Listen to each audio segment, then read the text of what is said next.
got so much motherfucking design on right now. Bring it down, nigga, come out, got 3 old guys, I'm bitches on my line, and you know.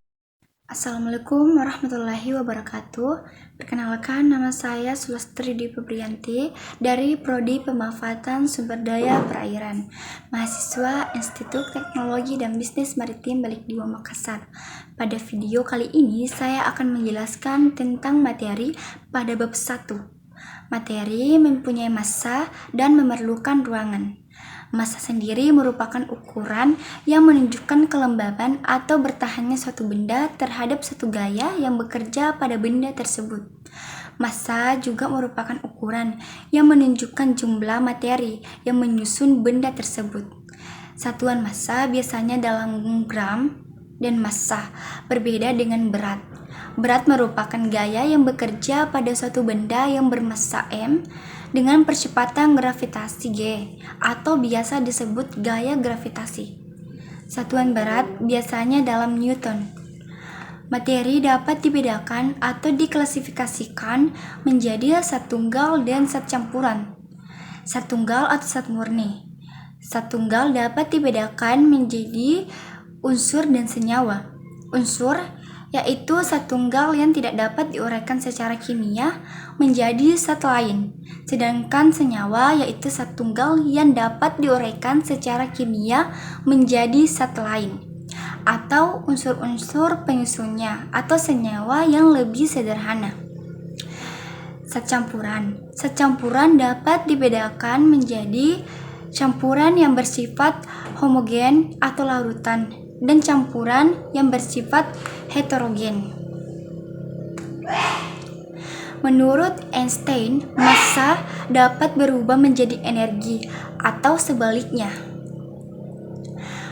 C yaitu cepat rambat cahaya atau kecepatan cahaya.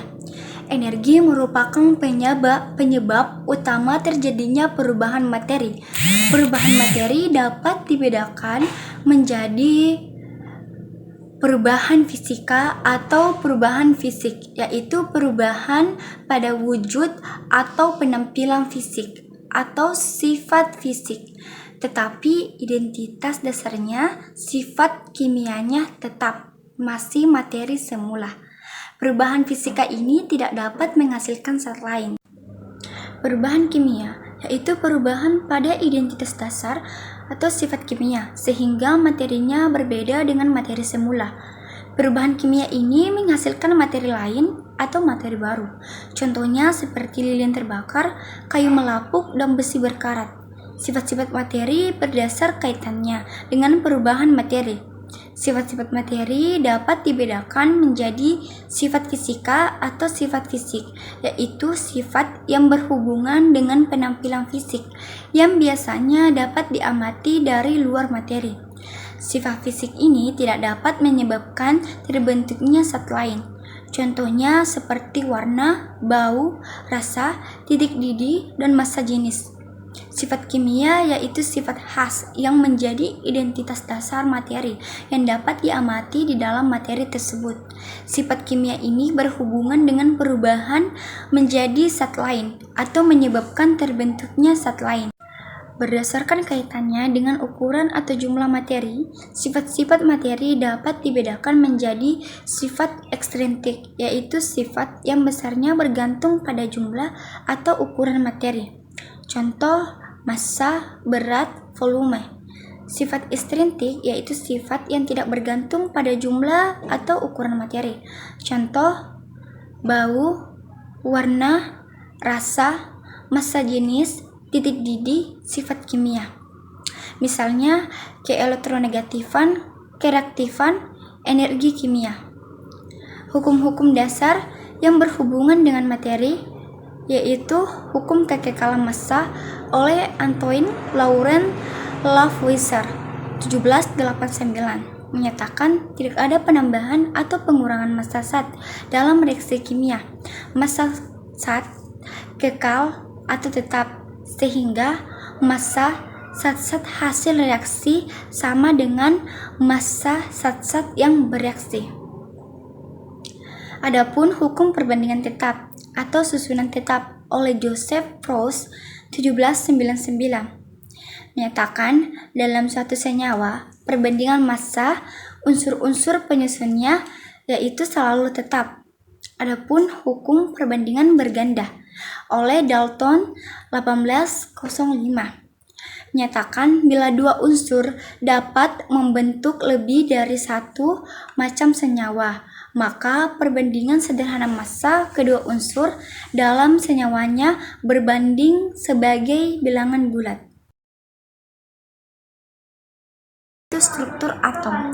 Partikel penyusun atom itu terdapat elektron. Elektron merupakan partikel yang bermuatan negatif, dan adapun proton. Proton merupakan partikel yang bermuatan negatif, serta terdapat neutron.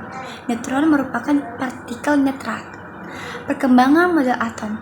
Beberapa model atom yang penting untuk diingat adalah: pertama, model atom Dalton.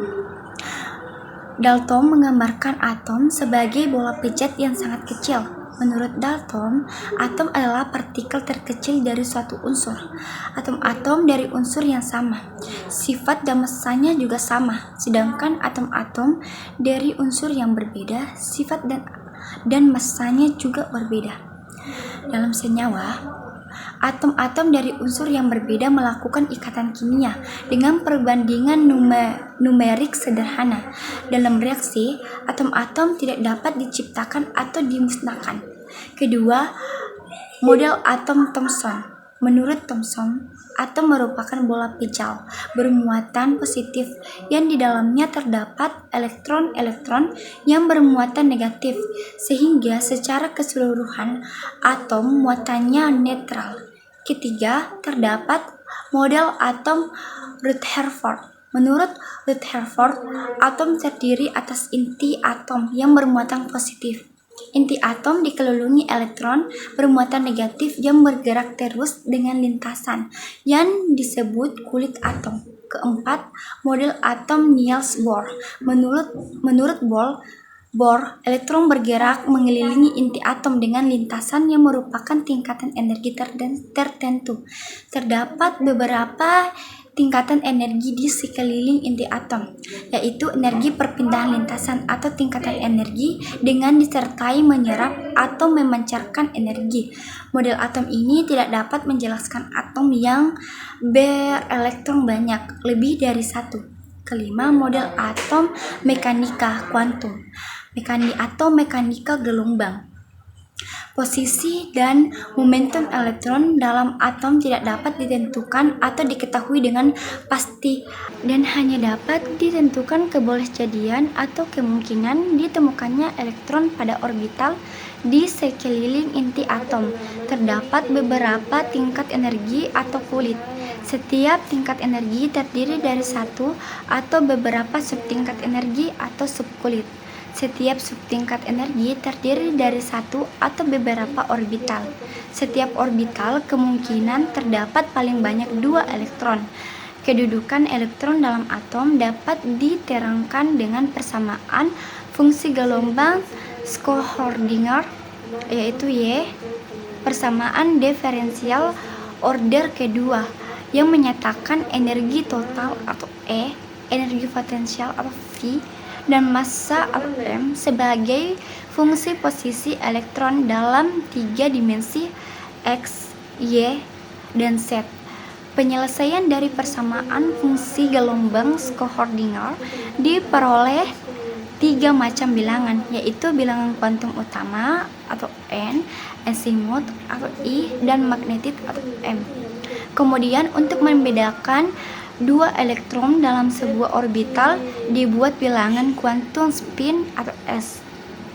Posisi elektron dalam atom ditentukan dari bilangan kuantumnya.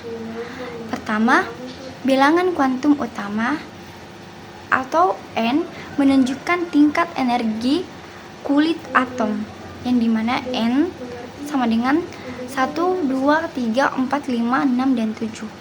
Dan kulit sama dengan KLMNOPQ. Kedua, bilangan kuantum azimuth menunjukkan subtingkat energi atau subkulit. Ketiga, bilangan kuantum magnetik atau M menunjukkan orbital. Keempat, bilangan kuantum spin atau S untuk membedakan dua elektron dalam sebuah orbital. Konfigurasi elektron adalah penggambaran dari penyebaran elektron pada setiap orbital dalam suatu atom. Pertama, terdapat aturan Aufbau, yaitu elektron menempati orbital sedemikian rupa untuk meminimumkan energi atom. Urutan tingkat energi dari yang paling rendah. Aturan Hahn, jika terdapat orbital-orbital dengan tingkat energi yang sama, elektron menempatinya sendiri-sendiri sebelum menempatinya secara berpasangan. Tabel periodik unsur. Tabel periodik bentuk panjang, unsur-unsur disusun berdasar kenaikan nomor atomnya. Unsur-unsur yang sifatnya mirip diletakkan segolongan dalam satu kolom. Beberapa istilah dalam tabel periodik panjang, yaitu periodik sama dengan baris sama dengan jumlah kulit atom sama dengan bilangan kuantum utama atau N terbesar, terdiri periode 1 sampai 7. Periode pendek sama dengan periode yang berisi 2 unsur atau periode 1 atau 8 unsur atau periode 2 dan 3. Periode panjang sama dengan periode yang berisi lebih dari unsur atau periode 4, 5, 6, dan 7. Golongan sama dengan kelompok unsur yang sifatnya sama atau mirip. Terdiri golongan utama yaitu A dan transisi atau B. Unsur blok X sama dengan unsur yang konfigurasi elektronnya berakhir pada orbital S, terdiri golongan 1A dan 2A. Unsur blok P sama dengan unsur yang konfigurasi elektronnya terakhir pada orbital P, terdiri golongan 3A sampai 8A. Unsur blok D sama dengan unsur yang konfigurasi elektronnya berakhir pada orbital D, terdiri dari golongan 1B dan golongan 2B, golongan 3B sampai golongan 8B. Sifat periodik unsur. Terdapat sifat logam, yaitu unsur-unsur yang jumlah kulitnya sama dalam suatu periode. Semakin besar nomor atom, semakin ke kanan, sifat logamnya cenderung semakin lemah, atau sifat non-logamnya semakin kuat. Unsur-unsur yang segolongan semakin besar nomor atomnya, semakin ke bawah atau semakin banyak jumlah kulit atomnya. Sifat logamnya cenderung semakin kuat atau sifat non-logamnya semakin lemah.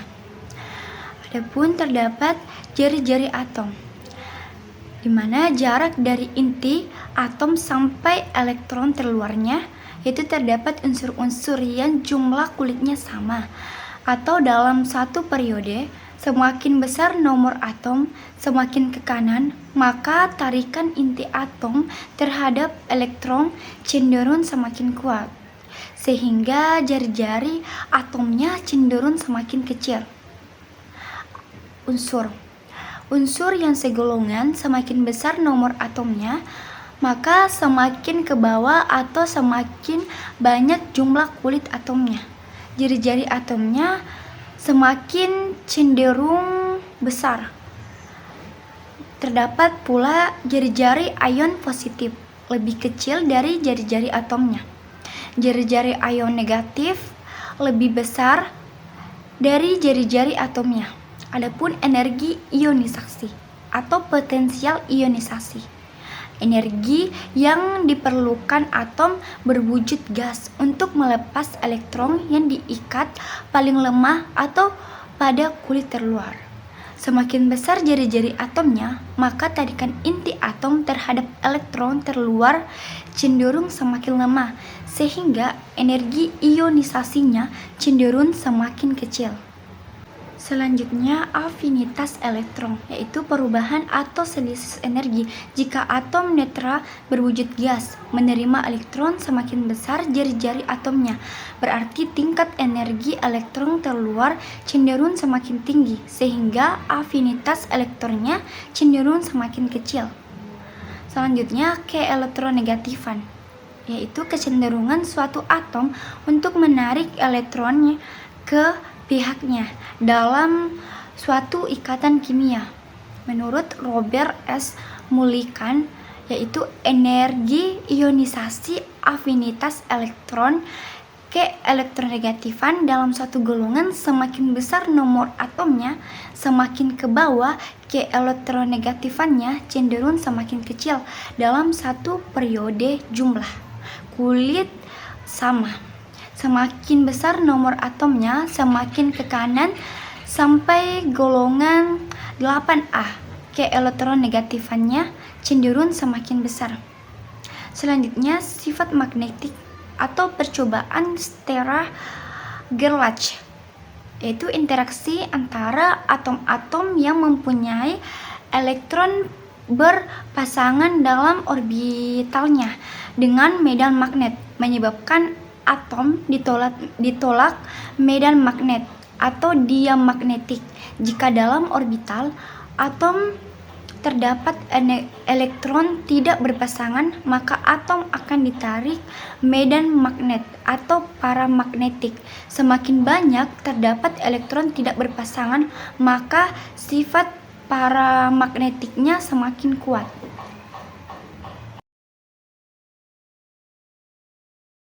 Tata nama. Bilangan oksidasi. Bilangan oksidasi menyatakan banyaknya elektron dari suatu atom yang terlibat dalam pembentukan ikatan. Bilangan oksidasi ini dikenal juga sebagai valensi. Bilangan oksidasi juga menunjukkan muatan suatu ion dalam senyawa. Bilangan oksidasi yang benar adalah yang sesuai dengan aturan yang lebih dahulu dari 6 aturan berikut. Yang pertama, atom atau unsur bebas, bilangan oksidasinya adalah 0. Kedua, dalam suatu molekul senyawa atau satuan rumus kimia, jumlah bilangan oksidasi semua atom adalah 0. Sedangkan dalam sebuah ion, jumlah bilangan oksidasinya adalah muatan ion. Ketiga, dalam senyawanya, logam alkali 1A, bilangan oksidasinya adalah +1 dan logam alkali tanah 2A, bilangan oksidasinya +2. 4. Dalam senyawanya, bilangan oksidasi H adalah +1 dan bilangan oksidasi F adalah -1. Kelima, dalam senyawanya, bilangan oksidasi 0 adalah -2. 6. Dalam senyawa binar dengan logam golongan 7A, bilangan oksidasinya adalah -1. Golongan 6A bilangan oksidasinya adalah -2 dan golongan 5A bilangan oksidasinya adalah -3. Penamaan senyawa binar ionik sistem Stokes adalah nama logam plus bilangan oksidasi dengan angka Romawi plus nama non-logam. Sistem akhirat, nama logam plus akhiran -O atau -I plus nama non-logam akhiran -O untuk bilangan oksidasi yang lebih besar dan akhiran -I untuk bilangan oksidasi yang lebih kecil. Penamaan senyawa binar kovalen sistem Stokes, nama non-logam positif plus bilangan oksidasi dengan angka Romawi plus nama non-logam negatif. Sistem awalan sesuai jumlah atom, mono di depan tidak perlu disebut. Contoh, CO2 adalah karbon 4 oksidasi adalah karbon dioksida, CO2 adalah karbon 2. Oksidasi adalah karbon monoksida, penamaan senyawa garam, nama kation dan nama anion. Penamaan senyawa garam asam H dibaca hidrogen atau hidro dan diberi awalan. Awalan mono tidak perlu disebut. Contoh, kalsium hidrogen fosfat. Penamaan senyawa garam basah, OH dibaca hidroksi. Penamaan senyawa garam rangkap, nama kation pertama plus nama kation kedua plus nama anion plus hidrat diberi awalan. Selanjutnya, penamaan senyawa garam kompleks kation, nama ligan diberi awalan plus nama kation pusat plus nama anion. Selanjutnya, untuk penamaan senyawa garam kompleks anion, itu nama kation plus nama ligan diberi awalan plus nama kation pusat plus akhiran AT. Ikatan kimia. Aturan oktet. Atom-atom unsur gas mulia cenderung sendirian sebagai atom bebas dan stabil. Lewis dan Kossel mengamati bahwa konfigurasi elektron unsur gas mulia terisi 8 elektron untuk kulit terluarnya oktet, kecuali helium yang terisi 2 elektron. Atom-atom unsur yang lain akan saling berikatan supaya stabil, yaitu agar kulit terluarnya terisi 8 elektron seperti halnya gas mulia. Ikatan kimia adalah gaya tarik-menarik antara atom-atom sehingga atom-atom tersebut tetap berada bersama-sama dan terkombinasi dalam suatu senyawaan. Ikatan antar atom dalam sebuah senyawa dapat terbentuk melalui serah terima elektron. Kemudian terjadi gaya tarik elektrostatik antara ion positif dan ion negatif yang terbentuk atau terjadi ikatan ion atau dengan cara tarik-menarik. Pasangan elektron yang digunakan bersama atau jika terjadi ikatan kovalent. Kepolaran ikatan ini dan keelektronegatifan jenis ikatan dapat ditentukan dari selisih keelektronegatifan atom-atom yang berikatan. Jika selisihnya lebih dari 2, maka ikatannya bersifat ionik. Jika selisihnya antara 0,5 dan 2, maka ikatannya bersifat kovalent polar. Jika selisihnya kurang dari 0,5, maka ikatannya bersifat kovalent non-polar. Sebetulnya tidak ada ikatan yang murni, ikatan ion. Umumnya ikatan ion juga memiliki sedikit sifat ikatan kovalent, begitupun sebaliknya. Penyimpangan aturan oktet pada atom yang memiliki elektron terluarnya ganjil, dan dapat terjadi penyimpanan dari aturan oktet, yaitu setelah berikatan jumlah elektron terluarnya tidak 8 tetapi stabil. Jika jumlah elektron terluarnya masih kurang dari 8, maka disebut oktet tak lengkap. Jika jumlah elektron terluarnya menjadi lebih dari 8, maka disebut oktet berkembang. Persamaan kimia. Persamaan kimia menggambarkan berlangsungnya reaksi. Arah reaksi disimbolkan dengan arah anak panah yang menggambarkan proses perubahan reaksi menjadi produk reaksi. Persamaan reaksi yang lengkap dituliskan wujud masing-masing zat dan koefisien reaksinya. Pada reaksi yang setara, koefisien reaksi dituliskan sesuai dengan perbandingan bilangan bulat yang sederhana dari masing-masing zat yang bereaksi dan yang dihasilkan dalam reaksi. Dengan demikian, maka jumlah atom-atom sebelum dan setelah reaksi juga akan sama dan sesuai dengan hukum kekekalan massa Lavoisier.